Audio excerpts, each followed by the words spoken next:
Shalom shalom bwoko bw'Imana, ndabasuhuje nanone mbifuriza umugisha n'amahoro bituruka ku Mwami Imana yacu.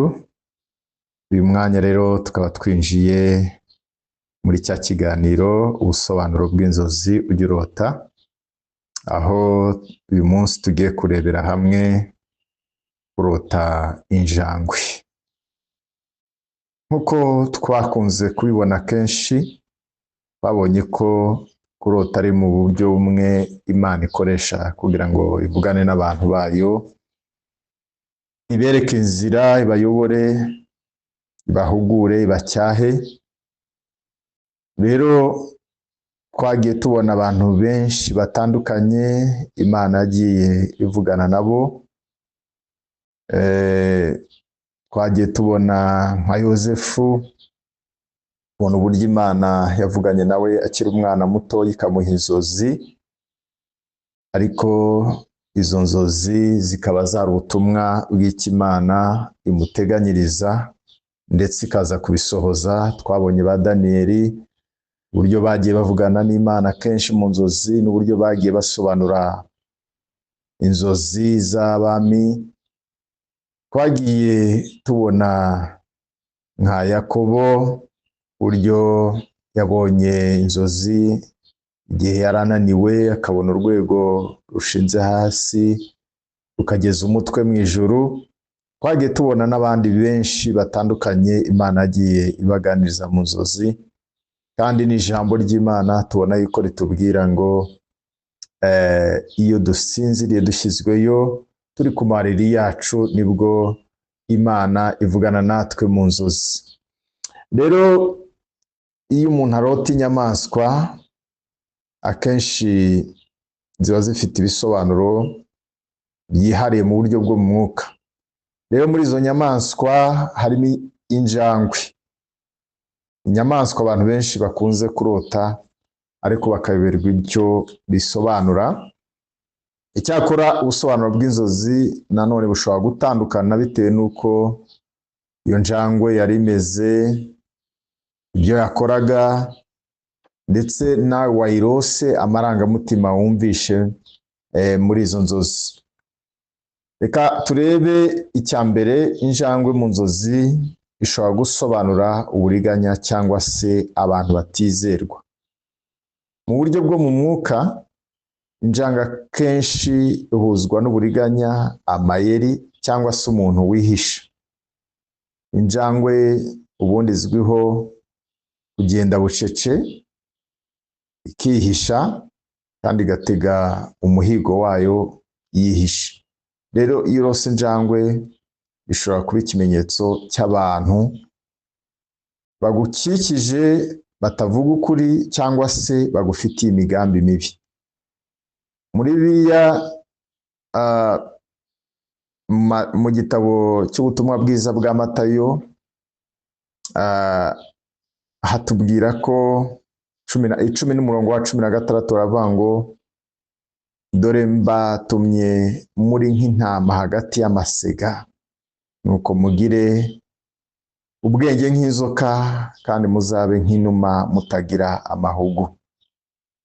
Rero aha Bibiliya ituburira ku bantu b'imitima ibiri.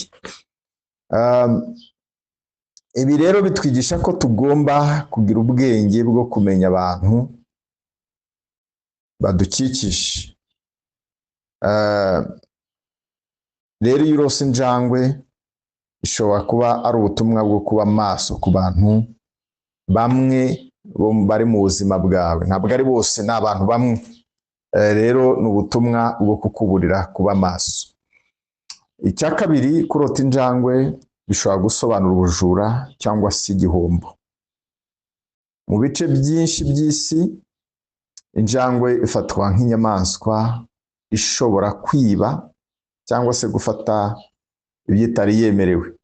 Rero mu nzozi injangwe ishobora gusobanura ubujura, igihombo, cyangwa se umuntu ushaka kwambura ibyo wari ufite. Rero iyo urose injangwe yinjira mu nzu yawe, aha bishobora gusobanura ko hari ibintu mu buzima bwawe biri mu kaga, bishobora kuba amafaranga se, bishobora kuba amahirwe se, cyangwa se umubano wawe n'abandi. Ijambo ry'Imana aha ridusaba kurinda ibyo dufite. Iyo urebye ijambo ry'Imana ari muri Petero wa mbere ibice 5 n'umurongo waho wa 8 aravuga ngo mwirinde ibisindisha mube maso kuko umurezi wanyu Satani azerera nk'intare yivuga ashaka uwaconcomera. Aha rero urabona turaburirwa kwirinda. Ibi bisobanura ko tugomba izi nzozi cyangwa se uyu murongo uradusobanura ko izi nzozi zishobora kuba ikirango cyo kwitondera ibishobora kukugiraho ingaruka. Ni ukugira ubwitonzi kuko iyo ubona injangwe ishobora kuba ubujura, ubona yinjira mu nzu, kubona hari igihombo gishobora kuba kirimo gitegurwa kuza, hari kuriganywa se. Rero ni ukwitonda ugasenga, ni ukwitonda ukamenya ibirimo biba muri icyo gihe. Nanone icya gatatu, injangwe ishobora gusobanura umwuka w'uburiganya cyangwa se uburozi bwo mu mwuka. Mu myemerere ya Gikristo hari igihe inyamaswa zimwe mu nzozi zishobora guhagararira intambara y'umwuka. Muri izo nyamaswa rero harimo n'injangwe. Aha mu nzozi bishobora kuba ikimenyetso cy'umwuka mubi cyangwa se uburozi cyangwa se ibikorwa by'umwijima. Aha ntibivuze ko buri gihe injangwe ari mbi, ariko yigaragaye mu buryo buteye ubwoba ikagukurikirana cyangwa se ikakuruma, aho bishobora kuba bisobanura intambara mu mwuka uhanganye nazo. Ijambo ry'Imana rivuga ko dufite ububasha bwo gutsinda imbaraga z'umwijima. Iyo turebye igitabo cy'ubutumwa bwiza bwa Luka ibice 10 n'umurongo waho wa 19, Yesu yaravuze ngo dore mbahaye ubutware bwo kujya mukandagira inzoka na sikorupiyo n'imbaraga z'umwanzi zose, kandi nta kintu kizagira icyo kibatwara rwose. Rero ibi tubwira ko amasengesho no kwizera Imana ari byo dushobora gutsinda byose byo mu mwuka. Biradushoboza tugatsinda izo ntambara zo mu mwuka. Ababwiye ko kenshi hari igihe turota inzozi tukazigira rusange. Wavuga ngo narose injangwe, buri wese akaba afite uko abyumva, ariko urumva ahangaha bitewe n'uko injangwe yagaragaye, bitewe n'aho yari iri, bitewe n'uko wari umeze amarangamutima, bishobora kugenda bitandukanye. Niyo mpamvu rero tudakwiye gufata inzozi muri rusange, kandi nababwiye ko inzozi zishobora kuba zimwe ku bantu bamwe, ariko bitewe ko abantu batari mu buzima cyangwa se mu gihe kimwe zikaba zatandukana. Aha rero reka turebe nanone kurota injangwe igukurikira. Iyo urose injangwe igukurikirana cyangwa se ikakwiruka inyuma, aha naho bishobora kuba gusobanura ko hari ikibazo cyangwa umuntu uri gukurikirana ubuzima bwawe. Aha rero bishobora kuba hari ikibazo uri guhunga, cyangwa se kikaba hari ikibazo gifite kitararangira. Ibi nanone bishobora kuba ikibazo cyo mu mutima.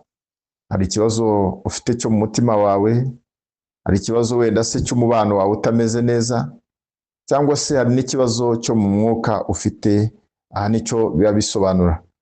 Rero ahangaha inama naguha ni ugusenga, ugashaka Imana kugira ngo ukemure ibibazo aho kubihunga, kuko aha byerekana yuko hari ibibazo uri muhunga. Hari umuntu ugukurikirana, birashoboka hari umuntu ufitiye ideni, birashoboka ugukurikirana ariko ugaba uri mu bihunga. Aha rero ni uguhagarara kigabo ugasenga, cyangwa se ukaba wagira ibyo ukemura. nanone kurota injangwe igukomerekeje cyangwa se ikakuruma. Aha nanone ni ikibazo gikomeye. Injangwe igukomerekeje mu nzozi, aha bishobora gusobanura ko hari umuntu wagutengushye, hari umuntu wagutengushye mu buzima, cyangwa se hari umubano wawe utameze neza, hari umubano wangiritse. Aha bishobora kugaragaza ibikomere byo mu mutima, kubera hari amagambo yaba yarakubabaje, ndetse cyangwa se aha nanone bikaba bigaragaza igitero cyo mu mwuka. Bibiliya ivuga ko tugomba kurinda imitima yacu. Iyo turebye mu gitabo cy'Imigani ibice 4 n'umurongo wa 23 baravuga ngo rinda umutima wawe kuruta ibindi byose birindwa, kuko ariho iby'ubugingo bikomoka. Rero izi nzozi zishobora kuba ubutumwa bwo kwirinda abantu bakubabaza cyangwa se bakugirira nabi. Ni igihe Imana ibi ikubwira ko hari abantu wenda muri kumwe bashobora kubabaza umutima wawe nkuko twabibonye, cyangwa se mu bantu warangiritse. Hari uburyo ushobora gukemura ibibazo, hari uburyo bwo kwirinda, bwo kurinda umutima wawe. Noneho katurebe nanone kurota injangwe nziza cyangwa se injangwe ubona ituje mu nzozi. Nkuko twabibonye, nubwo kenshi injangwe ifata nk'ikimenyetso cy'uburiganya, ariko hari igihe ishobora gusobanura ubwenge, gutuza cyangwa se ubushishozi. Wabyumvishe bya bindi navugaga ko hari igihe dufata ikintu kimwe akaba aricyo tugendera, ariko urabona yuko hari aho injangwe isobanura uburiganya, hari aho injangwe isobanura ibitero byo mu mwuka, hari aho injangwe, ariko ahangaha urabona injangwe ituje hano irasobanura ubwenge, irasobanura gutuza, irasobanura ubushishozi. Rero iyo urose injangwe ituje ikaba itaguteje ikibazo, aha bishobora gusobanura ko ufite ubushobozi bwo kubona ibintu abantu batabona. Warose injangwe ituje nta kibazo iguteza. Urumva ahangaha biratandukanye cyane n'ibindi twabonye mbere. Ibi bishobora gusobanura ko ufite ubushobozi bwo kubona ibintu abandi bantu batabona. Hari abantu rero bafite impano yo kumenya ibintu hakiri kare, cyangwa se bakamenya abantu uko bari. Uzabona abo bantu ukumva umuntu atangiye kubwira ngo ngiye ndumva ibintu bigiye kugenda gutya, bizagenda, kandi koko ukabona ibintu niko bibaye. Rero hari abantu bafite izo mpano. Rero izo zishobora kuba gusaba gukoresha iyo mpano yawe neza. Hari igihe ufite iyo mpano utabizi, ariko akaba hari ubutumwa ahangaha uhabwa bwo kumenya yuko iyo mpano iri muri wowe kandi ukwiye kuyikoresha neza. Rero wakwibaza ngo ni iki nakora igihe maze kurota imwe muri izi nzozi twarebye hano haruguru? Iyo warose injangwe, ibyiza ni ugukora ibi bikurikira. Icya mbere, senga usaba Imana kukwereka ukuri. Kubera iki? Imana ishobora kukwereka ibisobanuro by'inzozi, uko nababwiye cyangwa se nakunze kubivuga, hari igihe dufata inzozi rimwe na rimwe nk'ihame, kandi wenda n'inzozi twarose zitaturutse ku Mana bitewe n'ibihe turimo, amarangamutima dufite, ari inzozi ziturutse muri twebwe, cyangwa se hakaba n'inzozi ziturutse ku mwanzi, ariko ntitubashe kuzitandukanya n'inzozi ziturutse ku Mana. Ni byiza rero kongera kujya gusenga kugira ngo Imana igusobanurire neza by'ukuri. Icya kabiri, usaba kurindwa n'Imana. Kubera iki? Isengesho rifite imbaraga zo kurinda ubuzima bwawe bwo mu mwuka. Icya gatatu, ugomba kwitondera abantu bagukikije. Kuko uko twabibonye, hari igihe injangwe ahangaha ibigusaba cyangwa se yerekana uburiganya, yerekana abantu bagukikije n'uburyo batari abantu beza. Rero aha hari igihe izi nzozi nanone ziza ari ubutumwa bw'Imana zikugira inama kwitondera abantu muri kumwe, abantu bagukikije. Icya kane ugomba gukora ni ugusoma ijambo ry'Imana, kuko iyo dusoma ijambo ry'Imana riduha ubwenge n'umutekano mu buzima bwacu. Rero ndimo soza nagira ngo nkubwire ko kurota injangwe bishobora kugira ibisobanuro bitandukanye nk'uko twabibonye mu buzima bwo mu mwuka. Zishobora gusobanura uburiganya, zishobora gusobanura abantu batizerwa, zishobora gusobanura igihombo, ishobora gusobanura intambara yo mu mwuka, ariko nanone twabonye ko injangwe ishobora gusobanura ubushishozi n'ubwenge. Aha rero icy'ingenzi ntabwo ari ugutinya izo nzozi, ahubwo icy'ingenzi hano ni ugushaka ibisobanuro byazo mu ijambo ry'Imana no mu masengesho. Rero Imana ishobora gukoresha inzozi kugira ngo ituyobore, kugira ngo ituburire, kandi kugira ngo itwigishe. Rero niba warigeze urota injangwe, fata umwanya wo gusenga, fata umwanya wo gusoma Bibiliya, kandi wibuke ko Imana ifite ububasha bwo kurinda no kuyobora inzira nziza. Rero nongeye kubifuriza umugisha, nongeye kubifuriza kurindwa n'Imana, ndetse no guhishurirwa n'Imana mu buzima bwanyu. Rero mwari kumwe nanjye Evangeliste Usengimana Daniel. Shalom.